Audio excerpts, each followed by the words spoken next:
n'y a pas à dire, le bouillon ça reste mon aliment préféré pour casser mon jeûne. Tu en as sûrement déjà entendu parler, c'est un sujet très à la mode, le jeûne intermittent, c'est-à-dire vraiment le fait d'alterner entre des périodes où tu vas manger et des périodes où tu ne vas pas manger pendant un certain temps. Maintenant, quels sont les avantages de cette pratique? Quels sont les inconvénients? Que dit la science derrière ça? Que disent les études scientifiques? Mais également, du coup, qu'est-ce que je retiens aussi de mes 4 années maintenant de jeûne intermittent, 4, bientôt 5 ans que je le pratique?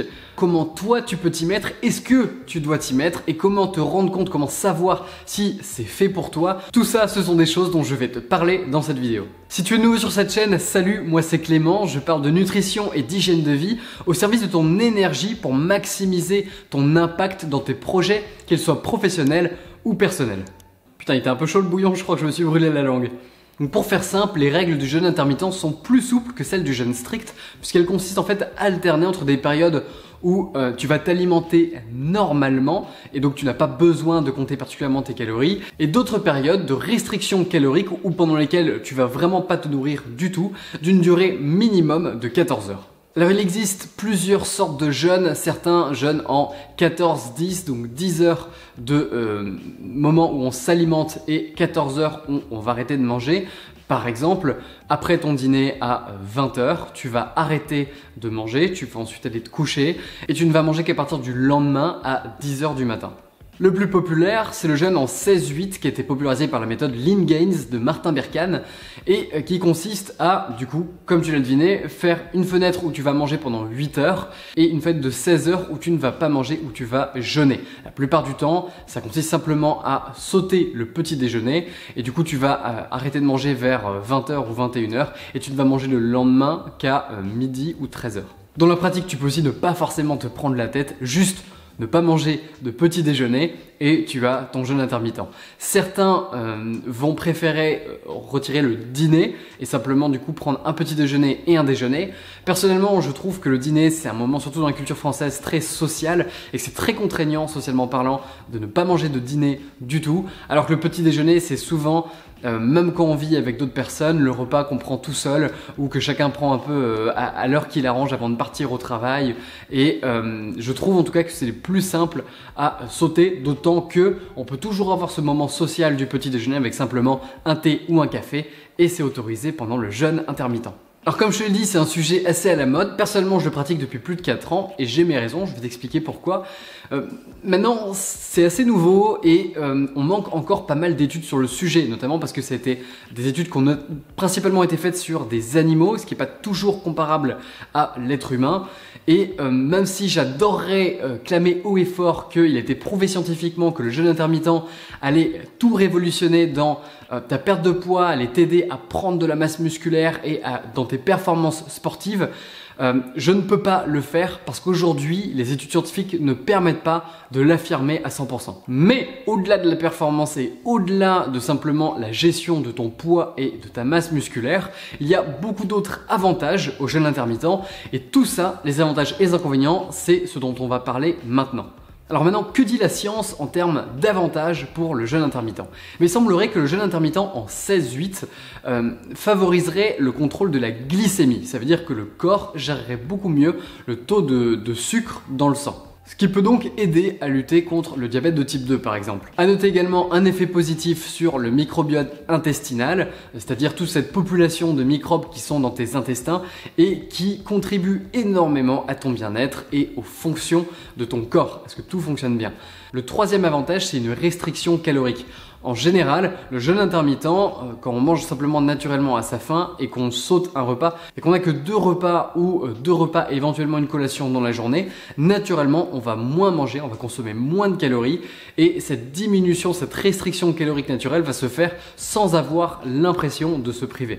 Quatrième avantage, ça va être la diminution de plusieurs facteurs de risque. Par exemple, l'un d'entre eux, c'est que le corps va s'adapter et davantage utiliser la graisse comme énergie et ce qu'on appelle des corps cétoniques qui sont une alimentation alternative du corps lorsqu'il est privé notamment de sucre. Et tout ça, ça va contribuer à améliorer le profil lipidique des individus, notamment en réduisant le taux de triglycérides et de cholestérol. Donc si c'est quelque chose qui pose souci chez toi, ça peut t'aider. D'autres diminutions de facteurs à risque sont par exemple la prévention de l'hypertension artérielle, également l'amélioration du métabolisme du glucose et donc la sensibilité à l'insuline, ce qui est lié aussi au premier avantage dont on a parlé, et également la diminution de l'inflammation, même si ces 4 diminutions de facteurs à risque peuvent être directement liées à la perte de poids qui est souvent induite lorsque quelqu'un démarre le jeûne intermittent.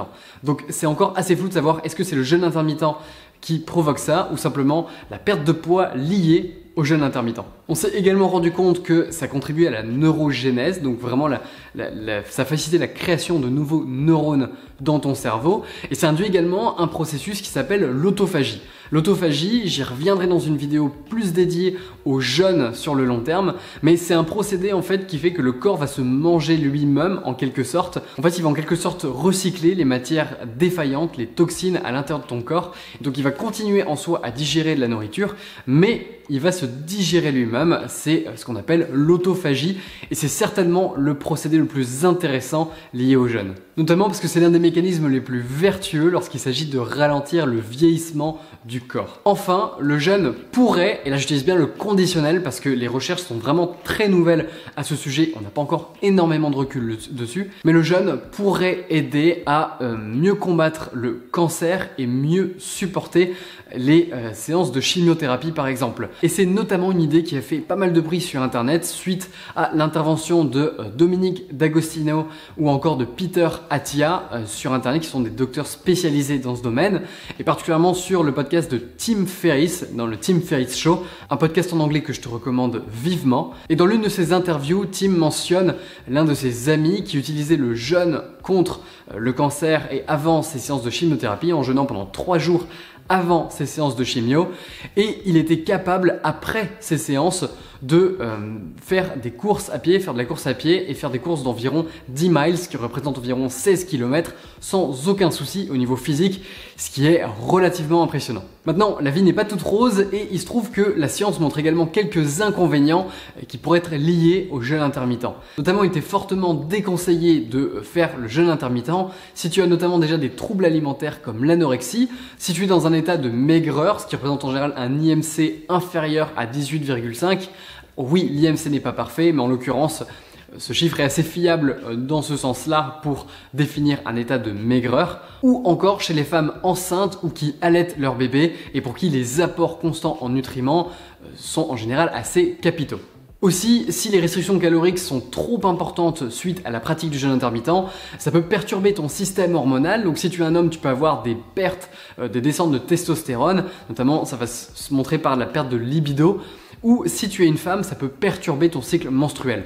Si jamais tu te rends compte de ça, alors c'est pas forcément pour toi. Un autre inconvénient scientifique, c'est que la majorité des expériences, comme je te l'ai dit en début de vidéo, a été faite sur des animaux et principalement sur des souris. Et pas forcément, toute proportion gardée, une souris qui ne mange pas pendant 16 heures, pour elle, ça représente beaucoup plus que pour un humain qui ne mangerait pas pendant 16 heures également. Enfin, dernier inconvénient, le jeûne intermittent a tendance à être un petit peu sexiste. C'est-à-dire que chez certaines femmes, le jeûne intermittent ne va pas avoir autant de bienfaits que pour les hommes. De manière générale, les bienfaits sur notamment la gestion de la glycémie n'étaient pas exactement les mêmes chez les femmes que chez les hommes, étaient plus modérés on va dire. Et c'est également le cas pour ce qui est des triglycérides. Même si les femmes, sur la plupart des études, avaient une amélioration de leur taux de HDL, donc entre guillemets le bon cholestérol, eh bien le profil au niveau des triglycérides ne s'améliorait pas contrairement aux hommes. Cela dit, ça ne s'applique pas pour les bienfaits supposés contre le cancer.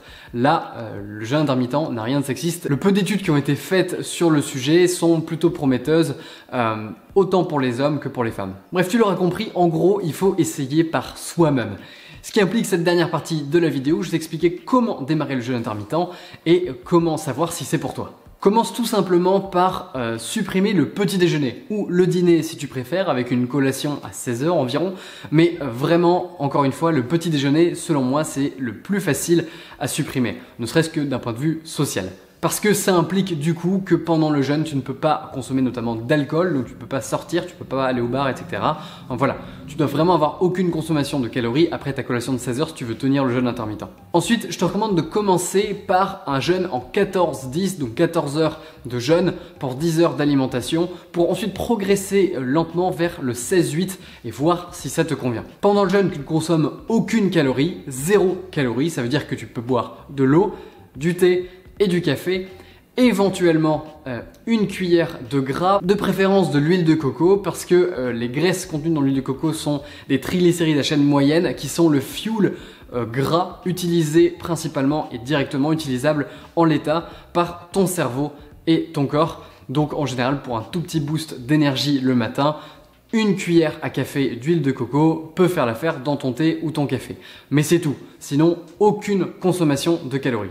Ensuite, donne-toi au moins une semaine pour essayer et 2 semaines pour t'habituer complètement. Si vraiment au bout de 2 semaines, la faim est toujours présente pendant tes périodes de restriction et que c'est vraiment inconfortable pour toi, alors ce n'est pas pour toi et tu n'auras pas forcément beaucoup d'avantages à tirer du jeûne intermittent. À toi ensuite de décider donc si tu vas continuer ou non, sachant que, encore une fois, il n'y a pas de règle binaire, il n'y a pas de est-ce que tu fais du jeûne intermittent, est-ce que tu dois le faire absolument tous les jours ou est-ce que tu n'en fais pas et dans ce cas-là tu ne peux absolument pas le faire.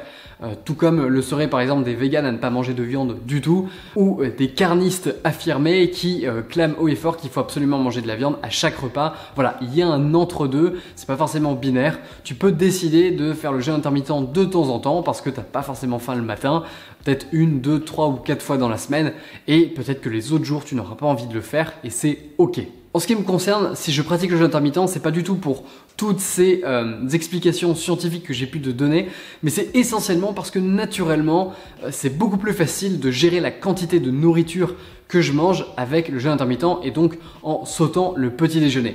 Pourquoi? Parce que j'ai une nourriture extrêmement compulsive.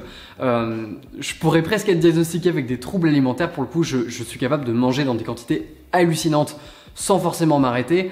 Et le fait de ne pas manger de petit déjeuner me permet de mieux gérer ça, de mieux gérer cet appétit et du coup de mieux gérer ma forme physique et ma santé. Aussi, ne pas manger le matin fait que je n'ai absolument pas faim le matin, mais vraiment pas.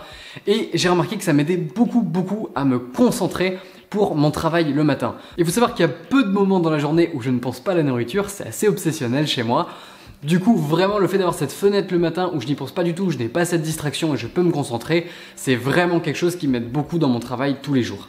Aussi, je gagne énormément de temps parce que je ne fais pas de petit déjeuner le matin. Ça me permet de gagner vraiment beaucoup de temps, d'avoir que 2 repas à cuisiner. Alors, ce sont des beaux repas forcément, mais ça me permet de gagner du temps au niveau préparation et au niveau charge mentale. Néanmoins, attention à ne pas te rabattre avec des quantités astronomiques sur tes repas parce que le risque, c'est que j'ai remarqué que par exemple, si je mangeais beaucoup plus de 1000 calories sur un seul repas, je pouvais avoir tendance à avoir des grosses chutes d'énergie dans l'après-midi après mon repas et du coup j'essaye d'éviter ça et plutôt garder ces repas pour le soir par exemple où je peux profiter de cette chute d'énergie qui arrive 1 ou 2 heures après le repas pour m'endormir. S'il y a des aspects du jeûne intermittent que tu voudrais que j'adresse plus en détail ou tu as des questions en particulier, n'hésite pas à me le dire en commentaire. L'avantage avec mon audience assez modeste, c'est que je peux lire et répondre à tous les commentaires. Maintenant, est-ce que ça te dirait que je fasse l'expérience de réduire encore plus cette fenêtre d'alimentation et de tester ce qu'on appelle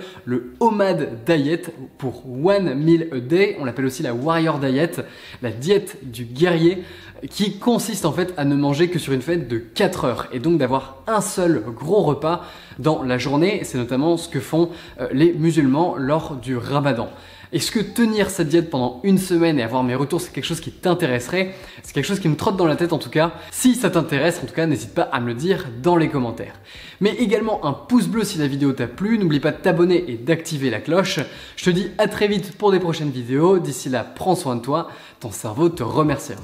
Merci d'avoir regardé cette vidéo jusqu'au bout, j'espère qu'elle t'a plu. Si tu veux aller plus loin, je t'ai fait une vidéo sur les 5 habitudes qui ont le plus changé ma vie après des années d'auto-expérimentation. Il y a vraiment 5 habitudes qui ont eu en tout cas le plus d'impact sur mon quotidien avec un minimum d'énergie.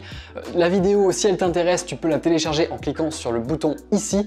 Je ne sais pas combien de temps elle va rester en ligne, je change régulièrement d'offres gratuites, donc n'hésite pas à la télécharger dès maintenant et je te te dis à très vite de l'autre côté.